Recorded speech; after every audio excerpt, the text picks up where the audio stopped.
Meus irmãos, nós vamos ler Mateus 4, de 1 a 11.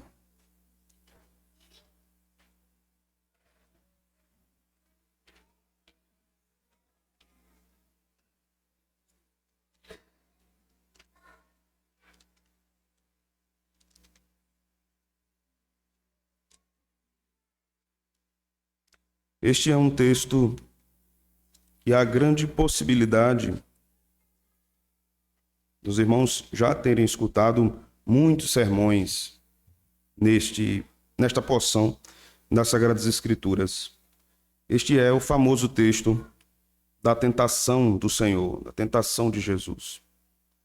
Esse texto nos fala muitas coisas a respeito de Cristo, também a respeito de nós. E a minha oração é que o Senhor abra os nossos ouvidos nessa noite para que nós aprendamos mais sobre a obra salvadora de Cristo. Esse texto fala disso, da obra salvadora de Cristo. Por isso, esteja atento, esteja com seus ouvidos voltados para a palavra de Deus. Versículo 1. A seguir foi Jesus levado pelo Espírito ao deserto para ser tentado pelo diabo, e depois de jejuar 40 dias e 40 noites teve fome. Então o tentador, aproximando-se, lhe disse: Se és filho de Deus, manda que estas pedras se transformem em pães. Jesus, porém, respondeu: Está escrito, não só de pão viverá o homem, mas de toda a palavra que procede da boca de Deus. Então o diabo o levou à cidade santa, colocou-o sobre o pináculo do templo e lhe disse: Se és filho de Deus, atira-te abaixo, porque está escrito: aos seus anjos ordenará a teu respeito que te guardem, e eles te sustentarão nas suas mãos, para não tropeçares na alguma pedra. Respondeu-lhe Jesus: Também está escrito: Não tentarás o Senhor teu Deus. Levou ainda o diabo a um monte muito alto, mostrou-lhe todos os reinos do mundo e a glória deles. E lhe disse: Tudo isto te darei se prostrado me adorares.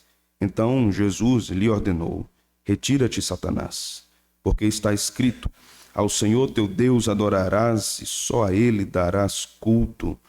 Com isto o deixou o diabo, e eis que vieram anjos e o serviam. Amém. Oremos ao Senhor.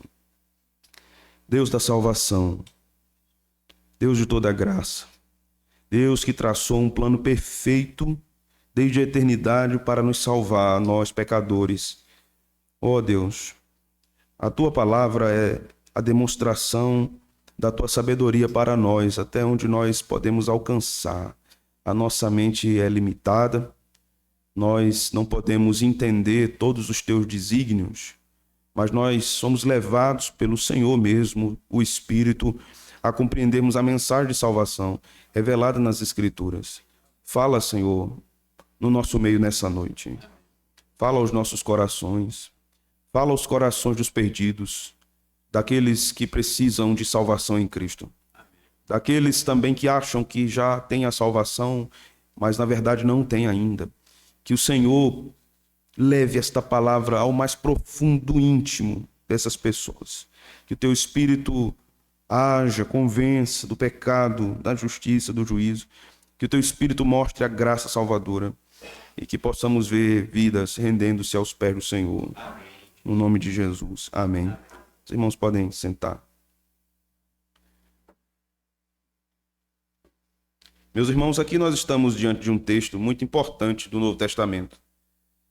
Num evangelho muito importante também no Novo Testamento.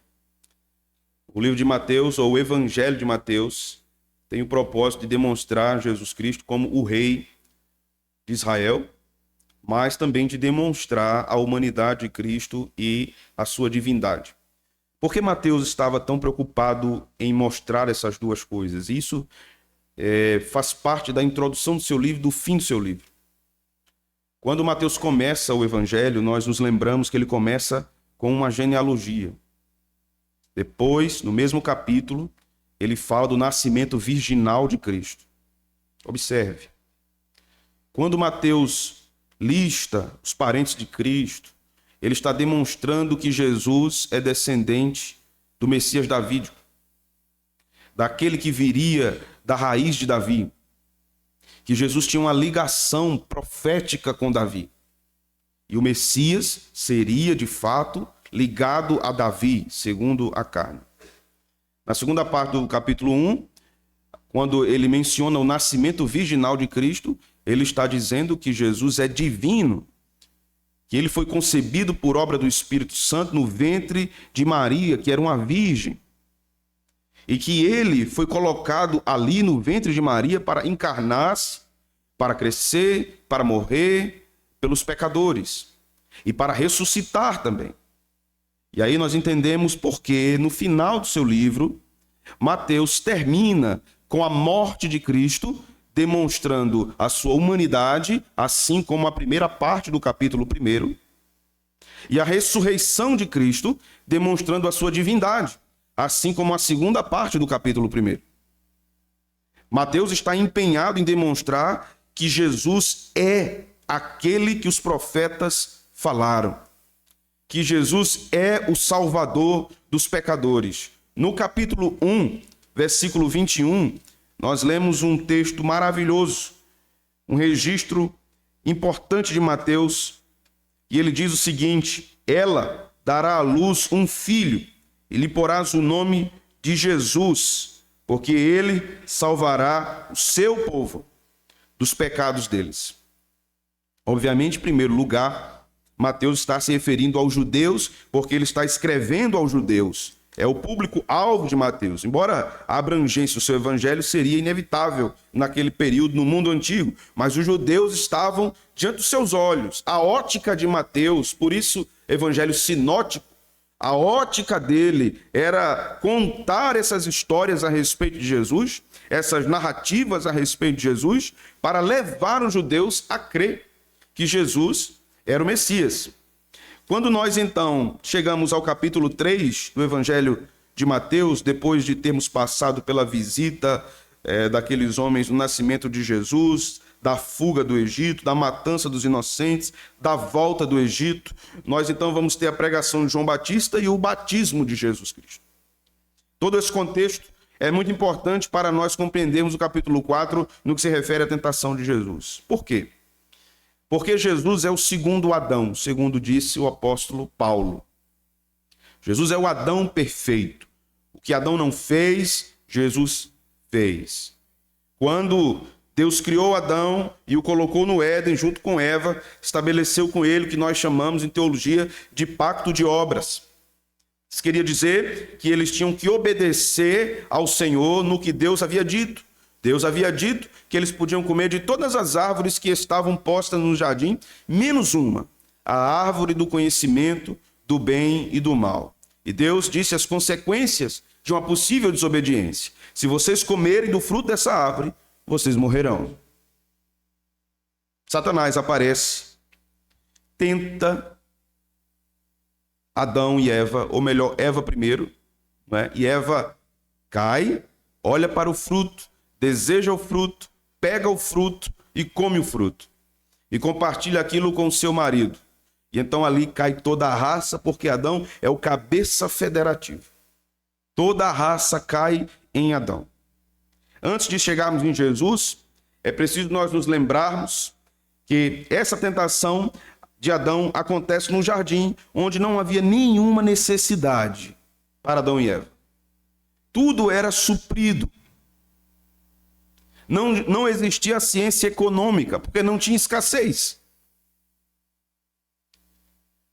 Quando nós continuamos a ler a narrativa das Escrituras, percebemos que Deus leva o povo de Israel para o deserto, e no deserto o povo de Israel é tentado e é provado.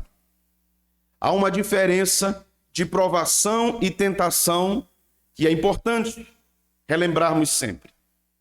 A finalidade da provação é sempre a santificação. A finalidade da tentação é sempre o pecado.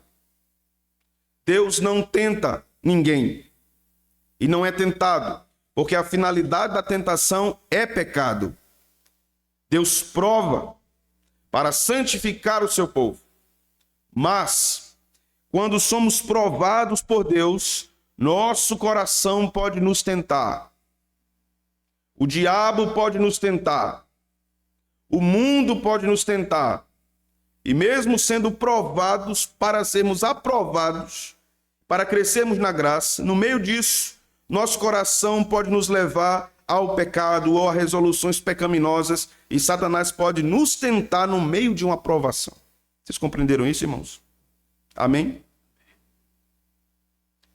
Quando então o povo de Israel está no deserto, está sendo provado por Deus, mas também está sendo tentado pelo seu coração.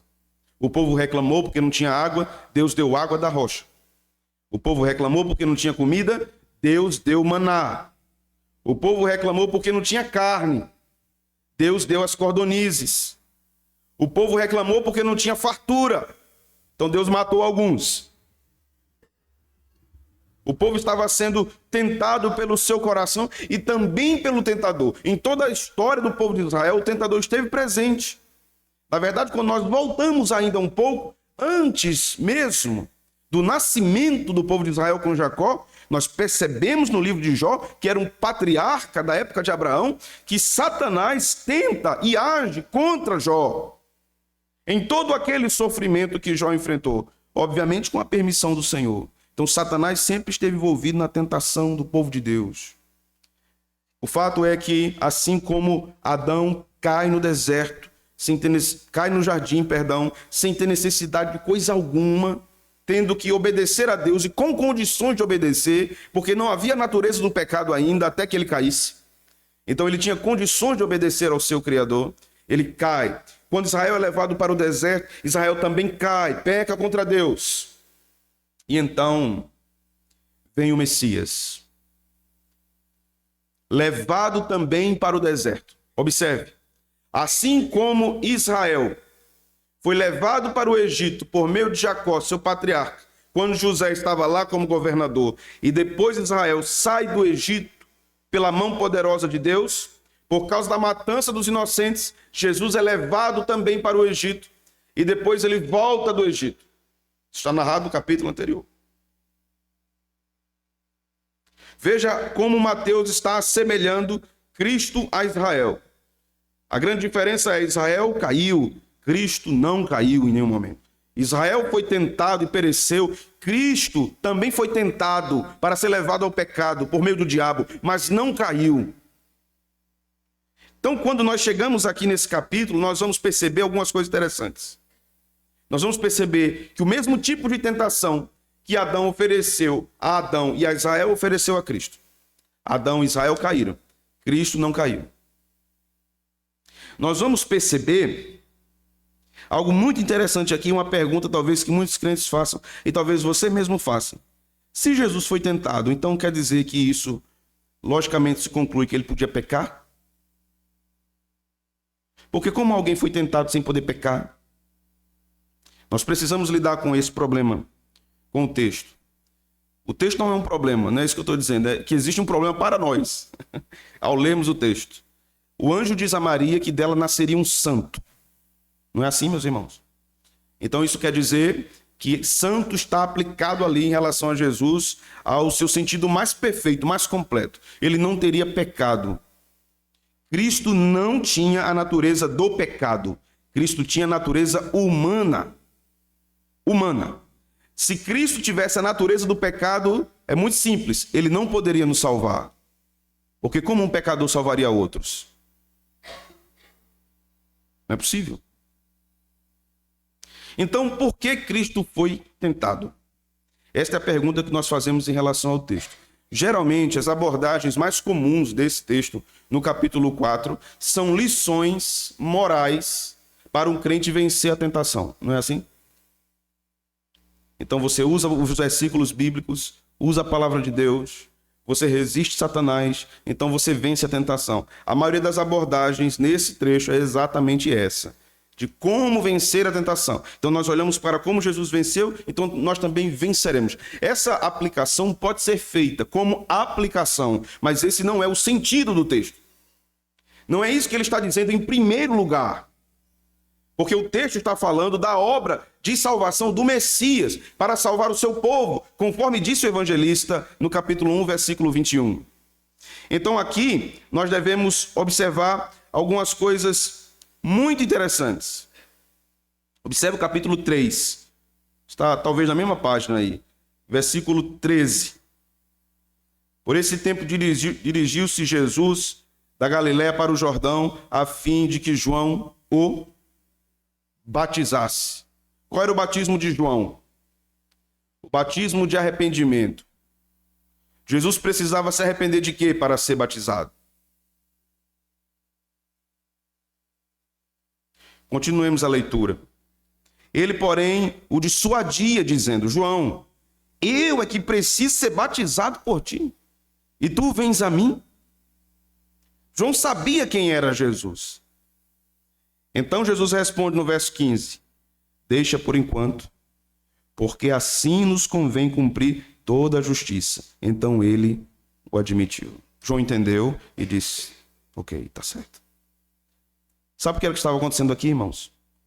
O pacto de obras que Deus deu a Adão, Adão quebrou.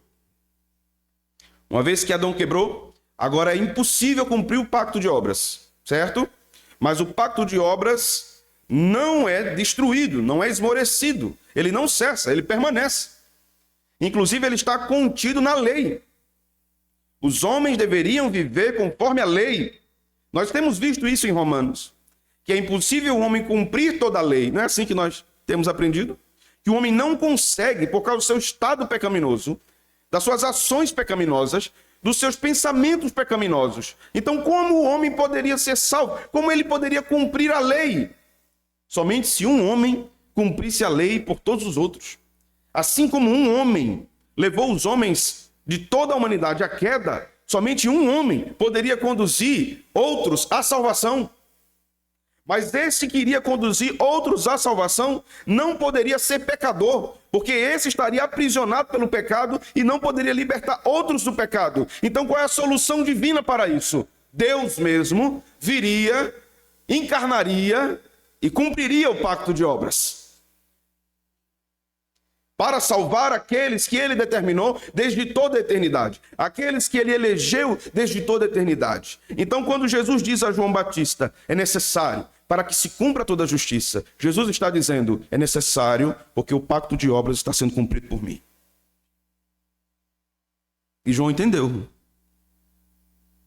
Então, quando nós chegamos agora ao capítulo 4, nós vamos lidar aqui com muitas coisas interessantes. Do verso 1 ao verso 3, nós vamos perceber algo importante em relação a Cristo, em relação a Adão. Aqui nós temos questões preliminares no texto.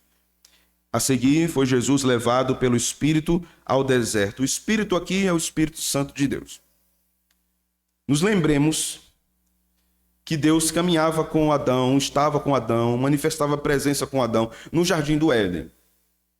Nos lembremos que a coluna de nuvem, a coluna de fogo com Israel no deserto era a presença do Espírito Santo simbolizada. O Espírito estava com Israel no deserto. O Espírito estava com Jesus no deserto e o conduziu para o deserto para ser tentado pelo diabo. O mesmo diabo que tentou Adão, o mesmo diabo que tentou Israel, o mesmo diabo tentaria Jesus. O mesmo diabo que foi o agente pelo qual os homens ou a humanidade escutaram seus ensinos e deram ouvidos às suas mentiras e então caíram se afastando de Deus, pecando, se rebelando contra Deus. É este mesmo que está aqui agora com Cristo.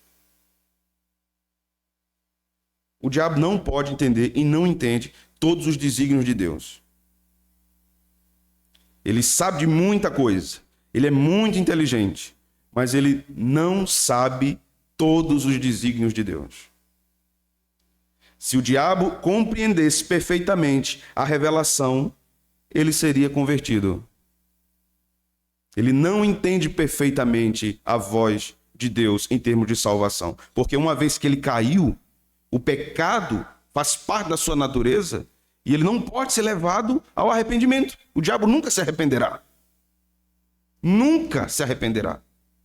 Então aqui, ao levar Jesus para o deserto, o Espírito está com ele, não está abandonando Cristo. O Espírito está com Cristo. E diz o texto aqui no verso 2, e depois de jejuar 40 dias e 40 noites, teve fome.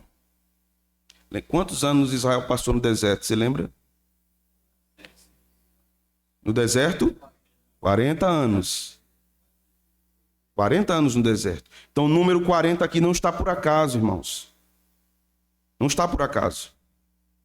O número 40 aparece lá, aparece aqui. O texto vai nos dizer aqui que Jesus teve fome. Isso demonstrava a sua natureza humana. Jesus comia peixe, Jesus comia pão, Jesus bebia vinho. Jesus participava de questões humanas como qualquer outra pessoa. Jesus tinha necessidade de dormir. Na sua natureza humana, precisava dormir. Obviamente que na sua natureza divina, ele nunca tosqueneja, mas na sua carne, ele tinha necessidades humanas. Ele sentiu dor quando foi crucificado na cruz, dor física. Óbvio que a dor espiritual era muito maior pelo que ele estava passando, mas ele sentia. Por isso que o autor aos Hebreus diz que ele sabe socorrer os que são tentados, porque em tudo ele foi tentado. Então, a referência à fome de Jesus quer dizer que ele estava ali fisicamente. Fisicamente. Verso 3 nos diz, então o tentador, que é o diabo, aproximou-se e disse, se és filho de Deus, manda que essas pedras se transformem em pães. Observe a tentação, a primeira tentação, meus irmãos.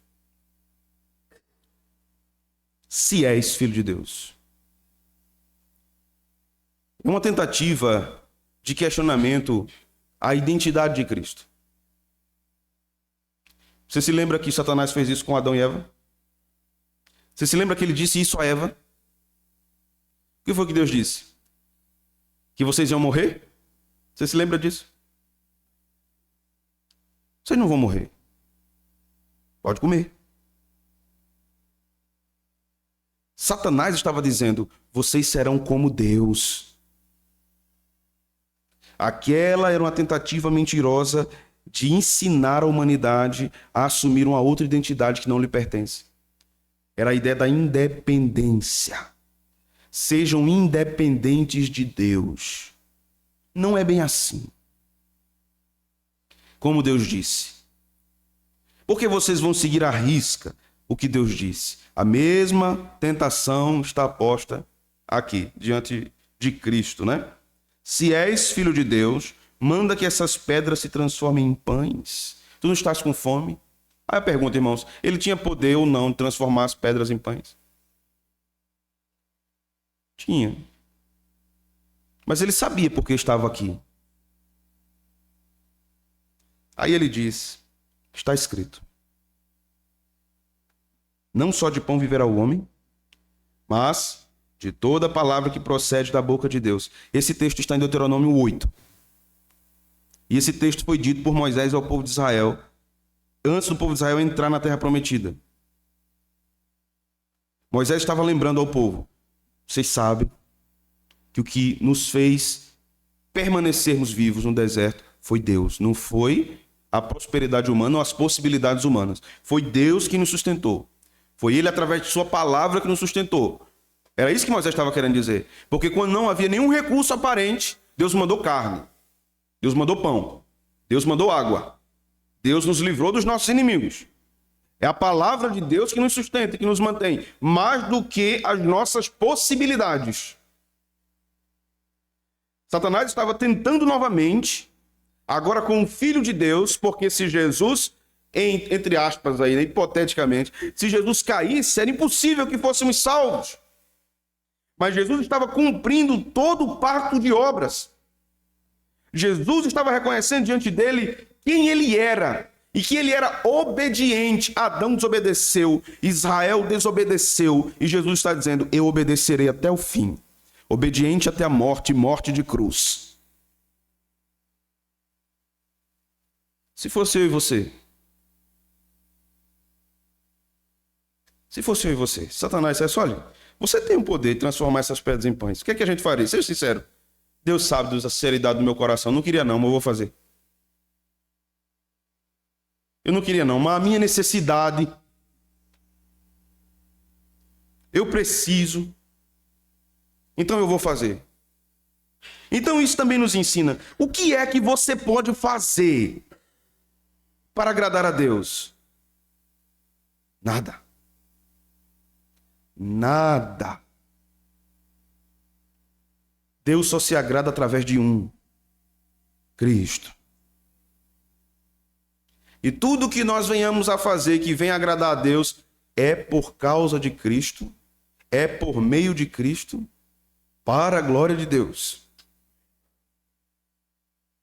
Satanás, então, diz o verso 5, veja.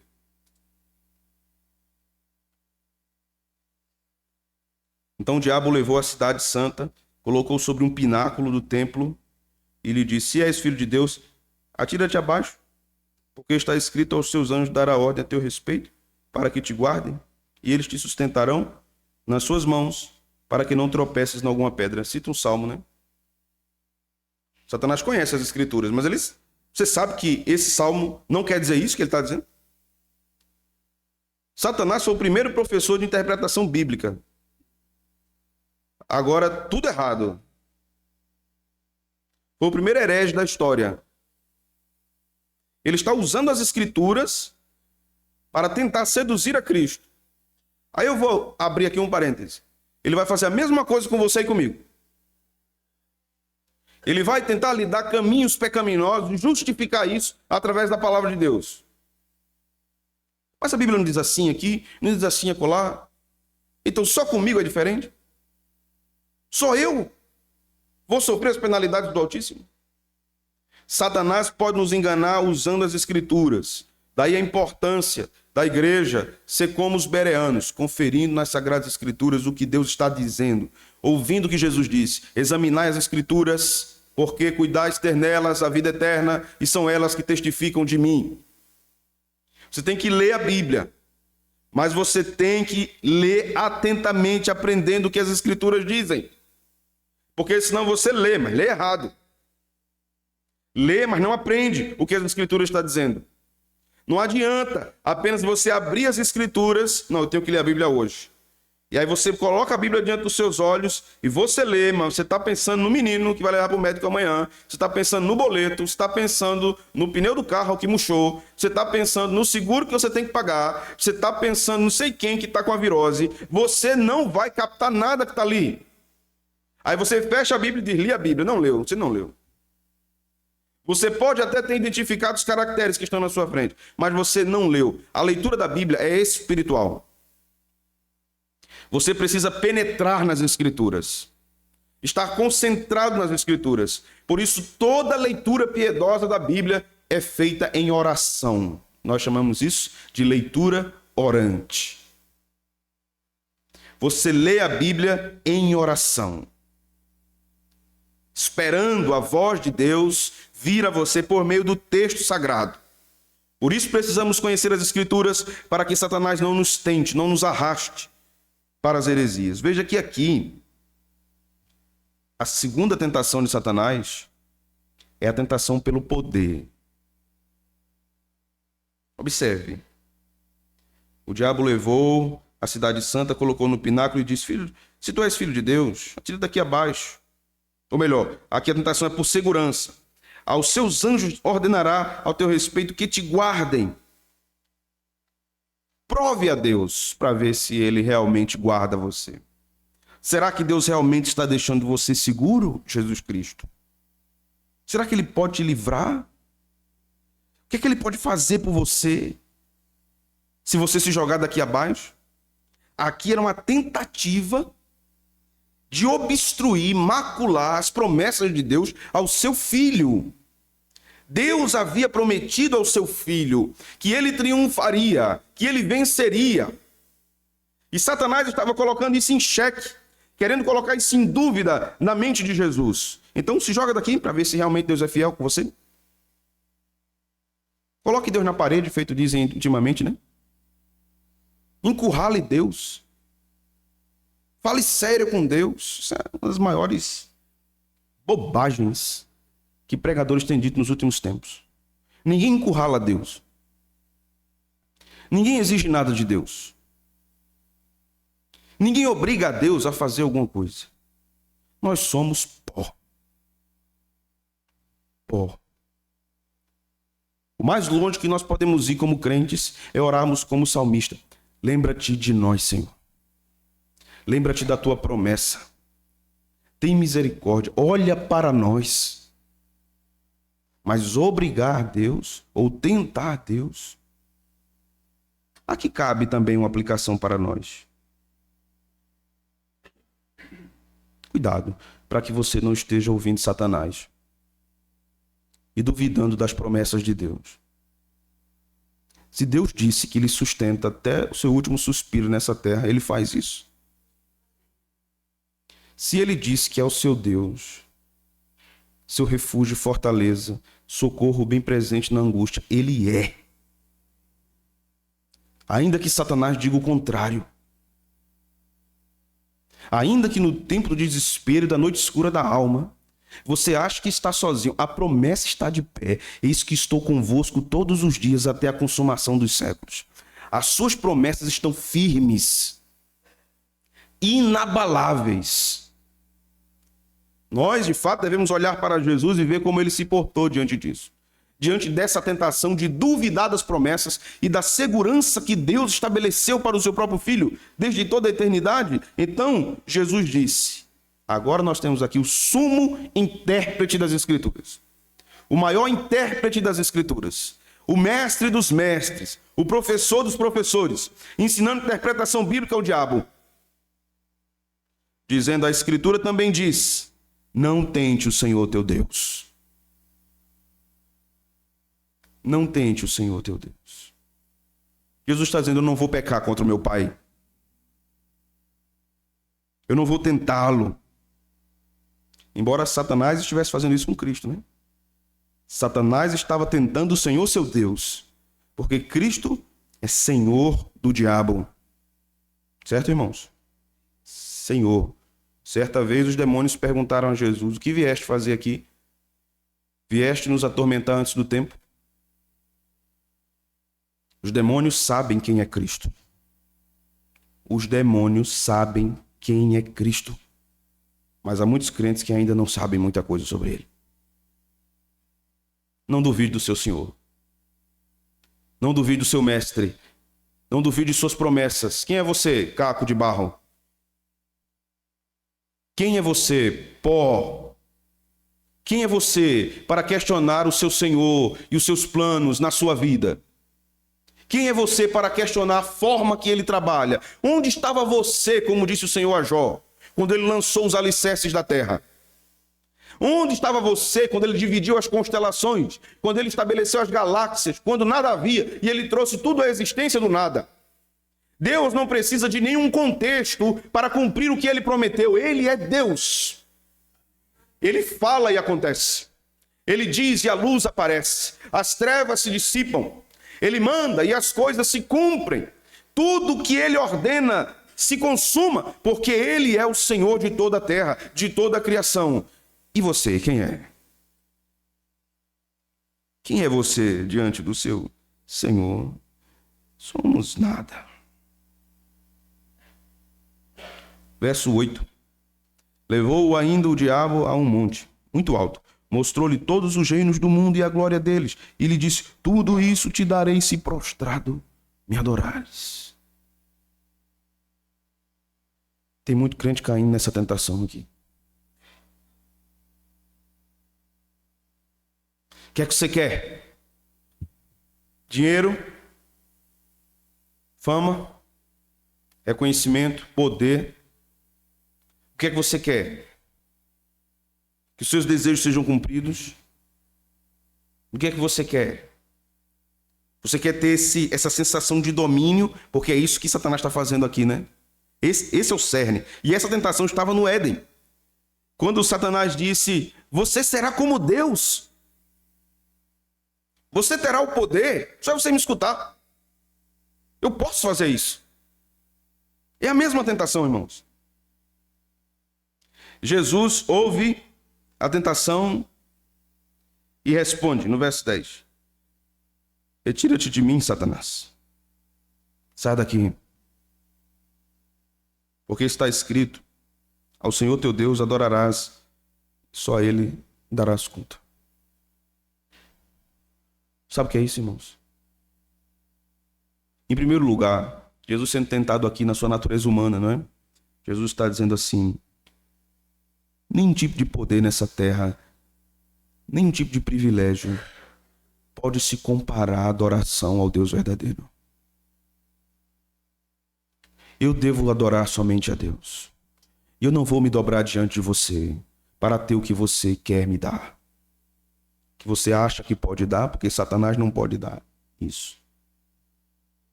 Satanás não pode dar isso. Ele pode dar um engano, irmãos. Quando Satanás dá poder a alguém, está colocando aquela pessoa em cima de um piso cheio de lodo para que ela caia. Somente para isso. Somente para isso. Satanás dá prosperidade aos homens para fazê-los cair, irmãos. Satanás dá poder a homens para fazê-los perecer. Então não se iluda. Nem toda prosperidade terrena vem da mão do Todo-Poderoso. Muita prosperidade terrena vem da obra do diabo para levar os homens à queda, para levar os homens à idolatria, ao engano. Adão caiu em tudo isso, irmãos. E nós também. Porque nós desejamos garantias, não é? Queremos garantias. Nós desejamos segurança.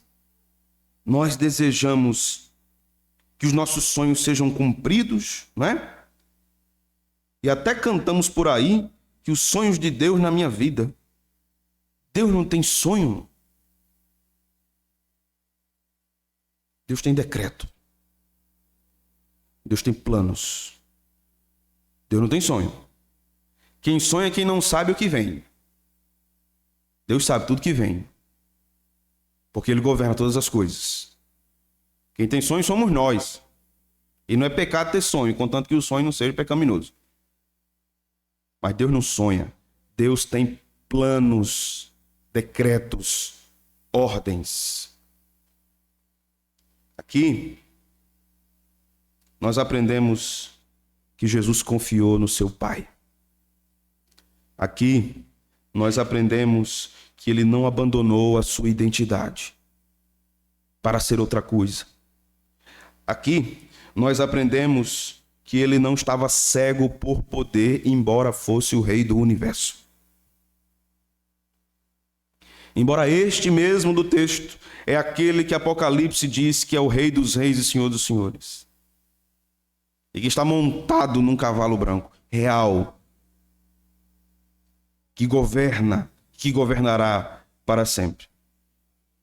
Jesus estava cumprindo tudo o que Adão descumpriu. Sabe por quê? Preste atenção. Nas suas crises de identidade, mesmo sendo um redimido, nas suas crises e perguntas a Deus e a si mesmo: será que eu sou crente? Será que eu sou salvo? Será que o Espírito habita em mim? Isso aqui que Jesus cumpre é para garantir a você salvação, mesmo quando você duvidar. Porque não depende das suas dúvidas.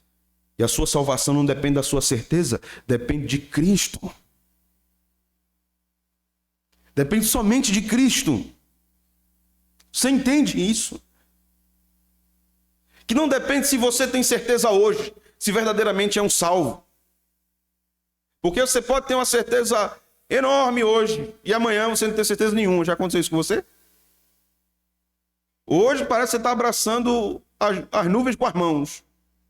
E no outro dia parece que você não estava nem no culto. O seu coração pode deprimir, pode se entristecer, se abalar por várias questões possíveis. Isso pode acontecer. O que não pode acontecer é Jesus mudar o que Ele fez por você. Ele cumpriu. Aprendemos aqui que nós duvidamos das promessas de Deus, mas Cristo não duvidou. E porque ele não duvidou, é que nós somos mais do que vencedores, por meio daquele que nos amou. Porque nem a morte, nem a vida, nem a altura, nem a profundidade, nenhuma outra criatura poderá nos separar do amor de Deus que está em Cristo Jesus. É pelo que ele fez. Pelo que ele fez. Você já fez aquela oração? Por que o Senhor me escolheu? Já fez essa oração? Por que a mim, Senhor? Olha o que eu sou. Olha a minha sujeira, Senhor, aqui. Olha o meu coração apodrecido. Senhor, tem dia que eu não consigo nem cantar, porque eu não me sinto digno de dizer que Tu és o Salvador. Eu olho para o meu pecado e vejo a hediondez da minha natureza, Senhor. Por que a mim? Por que o Senhor me alcançou? Porque o Senhor resolveu me amar. Diz que em mim não existe absolutamente nada que atrai a tua atenção e atrai o teu olhar de amor. Por que a mim? A resposta soberana para isso, meus irmãos, de Cristo para nós, do Pai para nós, é eu quis. Eu resolvi. E nem ninguém, nem você pode alterar isso.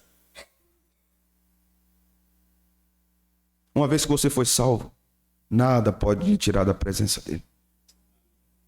Nada, absolutamente nada pode tirar você da presença dele. Porque Cristo cumpriu absolutamente todas as coisas.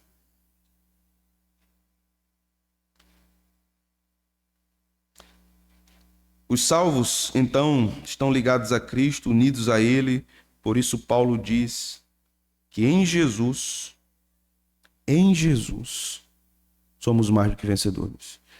Isso não está falando de uma causa na justiça, irmãos. Isso não está falando de uma casa que eu comprei, ou de um carro que eu comprei. Isso não é nada diante disso aqui que Paulo está falando. Paulo está falando de coisas excelentes, superiores, maravilhosas. Paulo está dizendo, nós somos mais do que vencedores contra o aguilhão da morte, contra o pecado. Ainda que o nosso corpo venha tombar nessa terra, ainda que o nosso corpo venha perecer aqui, nós somos mais do que vencedores.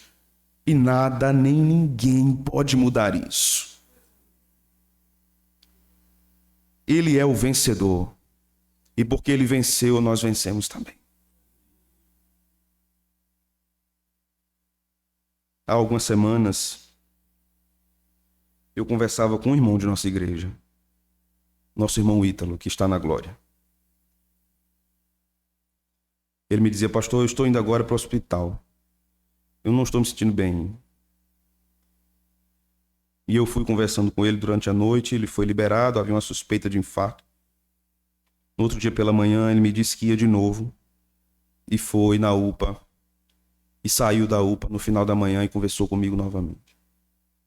Ele disse, pastor, foi descartada a possibilidade de infarto, mas eu estou com princípio de pneumonia. E nós começamos a conversar. E eu comecei a aconselhá-lo, falando de Cristo para aquele irmão. Jesus é a sua saúde, meu irmão. Jesus nunca lhe deixará. E a última frase daquele irmão para mim foi assim: glória a Deus, pastor. Paz de Cristo, pastor. Menos de uma hora depois ele estava com esse Cristo, irmãos.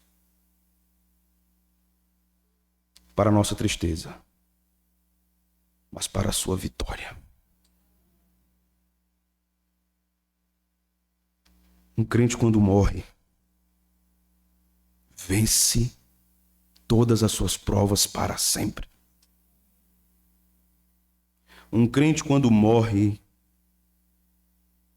está em estado de alegria eterna, perpétua. E ninguém pode tirar isso dele. Ninguém. Não é o tipo de alegria que a gente tem aqui, que o time da gente ganha na semifinal e perde na final. É uma alegria e uma tristeza, uma atrás da outra. A alegria eterna, irmãos, é inquebrável. Ninguém pode tirá-la de nós. Por isso, a gente precisa se perguntar, por que eu não penso mais nisso? Por que na minha semana não tem um dia, pelo menos, sequer, que eu pense na alegria eterna? Que eu pense nas coisas celestiais?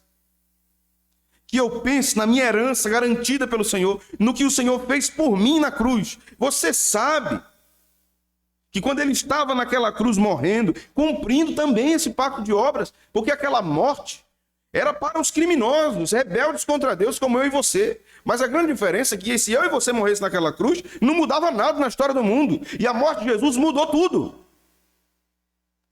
Mudou absolutamente tudo. Mudou o curso da história. E não é apenas uma divisão histórica de antes e depois de Cristo. Cristo mudou absolutamente tudo. Ele é o rio cujas águas banham a cidade de Deus. Ele é a árvore da vida, meus irmãos. Ele é a própria vida, ele é a ressurreição, ele é a porta, ele é o pão, ele é o verbo. Cristo é o sentido primeiro e último de todas as coisas que existem. Por isso que Paulo diz, tudo subsiste nele. O significado de todas as coisas no mundo, no universo e na história chama-se Jesus Cristo. Amém. O significado da sua vida é Jesus Cristo. O significado da sua família, do seu casamento, da sua relação com seus filhos é Jesus Cristo.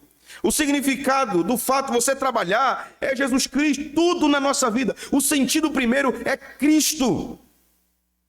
Bote isso na sua mente, no seu coração. Tudo que você fizer nessa vida, faça para Cristo. Para Ele somente. A grande vitória, meus irmãos, é a vitória contra o pecado. Sim, muitos de nós não vencerão o câncer aqui. Muitos de nós nunca vencerão o diabetes aqui. Nunca vencerão o glaucoma aqui, a miopia aqui. Muitos de nós não vencerão a tristeza, a depressão, a ansiedade aqui. Mas é certo, a nossa vitória está garantida por Jesus Cristo. Ele venceu. Nós temos a salvação eterna em Cristo Jesus, porque Ele venceu. Você entende o significado desse texto agora? Nada, nenhuma tentação dessas que estão aqui, que foram direcionadas a Jesus, se fossem direcionadas a nós, e olhe que elas são, nós não poderíamos fazer absolutamente nada para responder contrariamente a isso, se não fosse Cristo. Porque o que é que o homem quer? Ele quer poder, ele quer conforto, ele quer segurança. Isso faz parte da nossa natureza.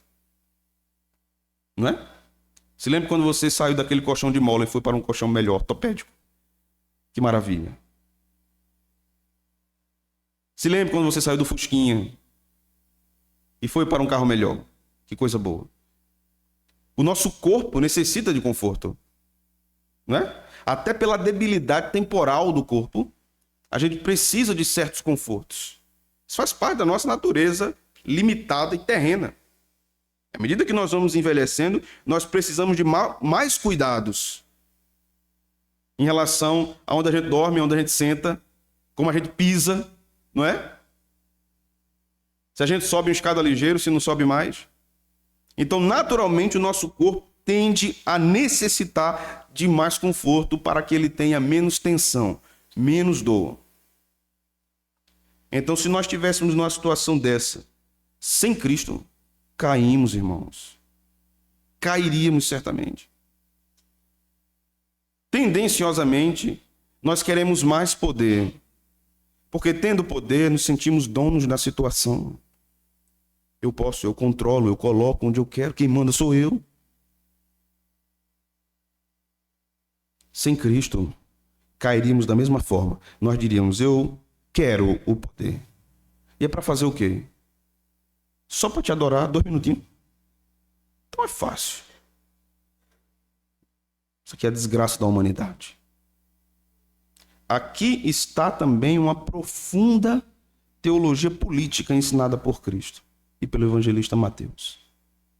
Porque a nossa era busca isso. Essa suposta ordem, essas supostas promessas do diabo e esse suposto poder. enquanto Cristo está nos mostrando: eu sou o rei. Eu venci todas as tentações. Eu cumpri o pacto de obras. Então, irmãos, depois disso, ele olha para nós e nos diz: venham, vinde a mim. Todos os cansados, todos os sobrecarregados, que eu vos aliviarei. Porque o meu jugo é suave e o meu fardo é leve. Venham a mim. Esse é o convite de Cristo. Ele venceu. Aqueles que são vencedores eternos contra o pecado, por meio de Cristo, lutarão contra o pecado. Se você é um crente, esse texto também me ensina e ensina você que você lutará contra o pecado. Um crente verdadeiro batalha contra o pecado, vive em guerra contra o pecado. Não pense que haverá um momento na nossa vida, na nossa história, nessa terra, que nós devemos ou podemos baixar a guarda. O pecado tenazmente nos assedia. O diabo está como um leão ao redor de nós, procurando a quem possa tragar. O tentador está atento a todos nós, a todos os homens, não apenas aos ímpios, mas também à igreja. O crente vencedor em Cristo Jesus sabe que a única forma de lutar contra o diabo é estando perto do seu rei, ou atrás do seu rei. Sabe por que você não tem conseguido vencer o pecado em muitas circunstâncias na sua vida? Porque você quer vencer pela sua força. Você quer vencer pelos seus métodos. Você quer resolver mudar no seu coração. Eu resolvi mudar. Quantas vezes você resolveu mudar? Quantas vezes você disse: eu vou resolver mudar? Estou resolvendo mudar agora. A partir de hoje nunca mais eu como pudim, doce de leite. Bastou alguém chamar você para almoçar. Se eu vou fazer uma desfeita, irmão, não posso. Quantas promessas você quebrou? Muitas. Quantos regimes você quebrou? E aquele ano todo que você pagou na academia, que você não foi nem um mês. Nós somos assim, irmãos. Quantos livros você começou esse ano e não terminou? Chegou nem na metade. Começou a ler Gênesis 1, dia 1 de janeiro. Você está onde agora? Está em Gênesis 3? Nós somos assim, irmãos. Somos instáveis. E se dependesse de nós, nós já tínhamos soltado a mão do Salvador há muito tempo. E a gente pode até abrir a mão para soltar a mão dele, mas ele nunca solta a dele. Ele nunca abre sua mão e nos garante: você me pertence. E se você está aqui e ainda não pertence ao Salvador, hoje é o dia. Creia em Jesus Cristo. Nós não fazemos apelo aqui na igreja. Nós não vendemos Cristo como uma mercadoria. Eu não vou dizer a você que você precisa aceitar a Cristo, porque você não tem que aceitar a Cristo. Você não é ninguém para aceitar a Cristo. É Cristo que lhe aceita. Jesus diz: vocês não me escolheram, eu escolhi vocês. Quem aceita é quem está de fato numa posição privilegiada. O que você pode fazer diferente desse conceito de aceitar Jesus e se colocar como Senhor diante de Deus, como se você resolvesse a hora e o momento em que você vai crer, o que você pode fazer como um mendigo que não tem o que comer, estender as suas duas mãos e dizer assim: eu creio que o Senhor vai colocar esse pão nas minhas mãos, e Ele colocará o pão da vida, que é o seu Filho, Jesus Cristo de Nazaré, e a sua fome espiritual será saciada. Você é um mendigo, você precisa comer. Você é um mendigo, você precisa beber. Mas a água que você precisa é a água da vida. E o pão que você precisa é o pão vivo que desceu do céu. Somente Jesus pode saciar a sua fome, a fome da sua alma. Somente Jesus pode completar esse vazio, esse buraco que existe dentro de você. Porque esse lugar pertence a Ele. Então o que é que eu faço, pastor? Você deve dizer no seu coração e dizer com a sua boca: eu creio, Senhor. Tem misericórdia de mim, filho de Davi. Abre os meus olhos para que eu veja, para que eu não seja mais cego, para que eu possa ver a eternidade, para que eu não seja mais o homem, a mulher que sou, e seja alcançado por ti, transformado profundamente por ti, porque eu não tenho como fazer isso. Eu não tenho como mudar minha vida, eu não tenho como mudar o meu coração, eu não tenho como mudar os meus pecados, eu não tenho como fazer nada sobre mim mesmo. Eu dependo unicamente do Senhor. O que eu faço é me lançar aos teus pés, suplicando a tua misericórdia. Como aquele leproso que procurou Jesus e disse: Senhor, se quiseres, pode curar-me. Que pedido, irmãos. Se quiseres, Senhor, pode curar-me. Entenda isso, abra o seu ouvido. Abra os seus ouvidos. Porque talvez hoje seja a última vez que eu pregue para você. Porque talvez hoje seja a última vez que você escute um pregador. Você não sabe o que acontecerá com você amanhã ou comigo amanhã. Mas eu não posso atravessar aquelas portas sem lhe dizer isso nessa noite. Aquele leproso disse: Senhor, se quiseres, tu podes me curar.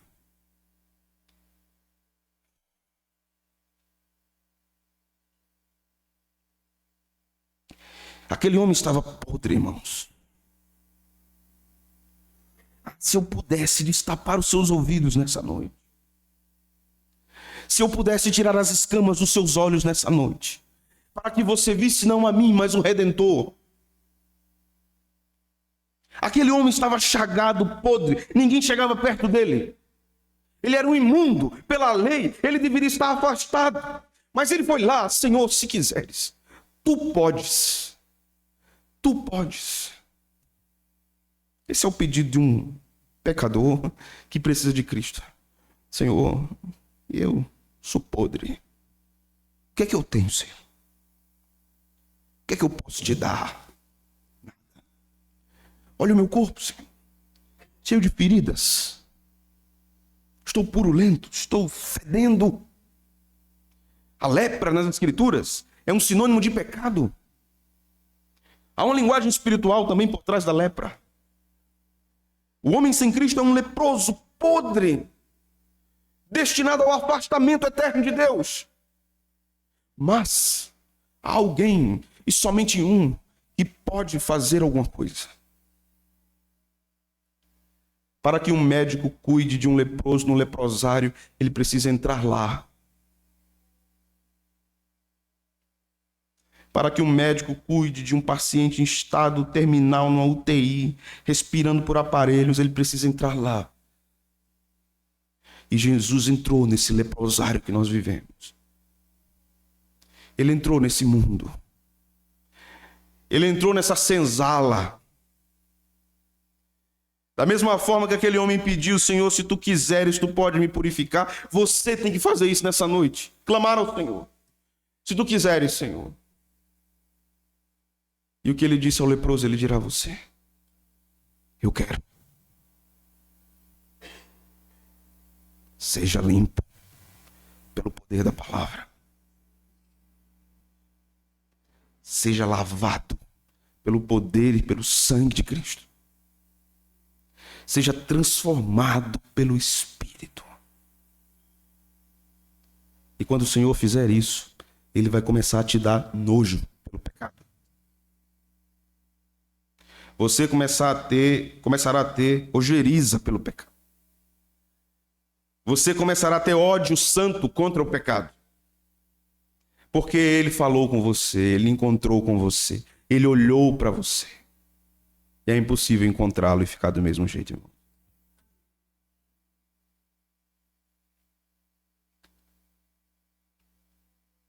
Você nunca conseguirá sozinho. Não adianta você procurar site. Não adianta você procurar livro. Não adianta você procurar uma ajuda humana. Nenhuma ajuda humana pode fazer você se libertar do pecado. Somente Deus pode. Desista de você. Desista. Sou um coach ao reverso, né? Desista de você. e diga mais uma vez: eu não vivo mais. Cristo vive em mim. Cristo vive em mim. Que as pessoas olhem para nós e vejam Cristo. Não vejam mais José, Maria, Pedro, João, Josias, Josafá, Thomas. Vejam Cristo. Ali vai um cristão. Cristo está na vida daquela pessoa. Cristo está na vida daquela mulher, está na vida daquele homem, está na vida daquele jovem, daquela menina. Cristo está na vida daquele povo. Aquele povo tem Cristo. Feche seus olhos. Vamos orar.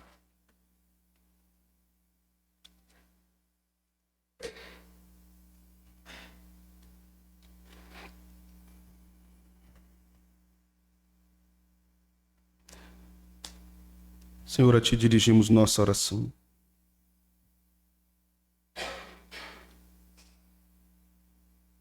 Porque somente a Ti podemos orar e ter alguma resposta fiel, satisfatória e poderosa. Oramos com fé, Senhor, com confiança que o Senhor está ouvindo a nossa oração. Nós somos tão pecadores e como aquele leproso nós pedimos: se quiseres, Senhor, podes fazer uma coisa maravilhosa hoje, neste dia. Purifica-nos, Senhor, nossa mente, nossa fala, nosso coração principalmente. Salva pecadores, converte corações. Santifica-nos, Senhor. Nós, como teus servos, podemos nos acomodar terrivelmente nos nossos pecados, endurecer o nosso coração à tua voz, resistir à palavra de Deus, como aquele povo, Senhor, na igreja de Timóteo resistia, e Paulo ensinava ao seu filho na fé: pregue, insista, quer ouçam, quer deixem de ouvir, pregue a palavra. Tua palavra, Senhor, é martelo que esmiuça a penha. Quebra corações, Senhor, nessa noite. Quebra corações e traze-os para Ti. Te pedimos isso. Eu quero te orar, Senhor, por este rebanho. Primeiro te louvar por tua obra maravilhosa na vida da tua igreja. Eu quero te agradecer pela presença da nossa irmã Édria no nosso culto hoje. Obrigado, Senhor, por tua obra na vida da tua filha. O Senhor é bom. E o Senhor tem ouvido tantas orações nossas aqui. O que somos nós? Uma pequena igreja, Senhor, que ora confiando que o Senhor Todo-Poderoso responderá. E temos visto a tua mão sobre nós, Senhor. Tua bondosa mão nos assistindo. Te louvamos, Senhor, pela tua obra maravilhosa na vida de nossa irmã. Te agradecemos pela presença de nossa irmã Neide no nosso meio. Te agradecemos pela tua obra na vida de Aline. O Senhor ouviu nossas orações, tem ouvido o nosso clamor e tem colocado a tua mão ali. Tu és um Deus maravilhoso. Obrigado, Senhor. Eu quero te pedir pela vida do nosso irmão Luciano, que até o final da tarde estava hospitalizado. Tem misericórdia do teu servo, Senhor. Tem misericórdia daquela família. Dê forças a Gabriela. Tu sabes que eles precisam do teu auxílio. Tu sabes que eles precisam da tua graça, da tua misericórdia. Eu quero te pedir pela vida de Gabriel, filho deles, que esta semana foi para a cidade do Recife, estudar 1 ano longe de sua família, se preparar para a tua obra, se preparar para o serviço ao Senhor.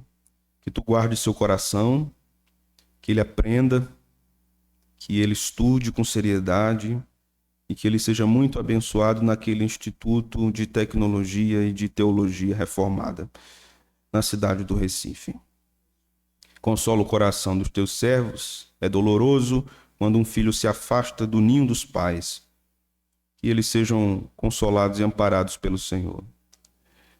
Nós te pedimos, Senhor, também, pela vida do nosso irmão, pastor Jailson. Teu servo tem enfrentado várias semanas de enfermidade e de recaídas. Que o Senhor tenha misericórdia de sua saúde. Ó Senhor, estende tuas mãos sobre ele. Traga restabelecimento de suas forças. Teu servo precisa trabalhar, o Senhor sabe disso. E sabemos também que o Senhor o sustenta, o Senhor o mantém. Mas oramos para que o Senhor o socorra. Eu oro, Senhor, também pelos filhos que estão distantes da igreja. Somente o Senhor pode buscá-los. Tua palavra nos ensina que tu és o pastor que vai atrás da ovelha desgarrada. Traze-os de volta, Senhor. Consola a lágrima dessas mães que têm orado na tua presença, suplicando pela salvação dos seus filhos. Somente o Senhor sabe, ouve e entende a dor dos pais que sofrem com os filhos distantes da tua casa. Oramos para que o Senhor traga-os de volta. Oramos também que, se o Senhor permitir, se for essa a tua soberana vontade, permita que os nossos olhos vejam, Senhor, o teu feito. Permita que nossa igreja se alegre com isso. E veja esses filhos da igreja voltando para a casa do seu Pai e sendo restaurados. Eu oro, Senhor, por nossa igreja. Tenha misericórdia de nós, nos ajude, nos fortaleça. Obrigado pelos teus feitos no nosso meio, Senhor. Tu és maravilhoso. No nome de Jesus nós oramos assim. Amém.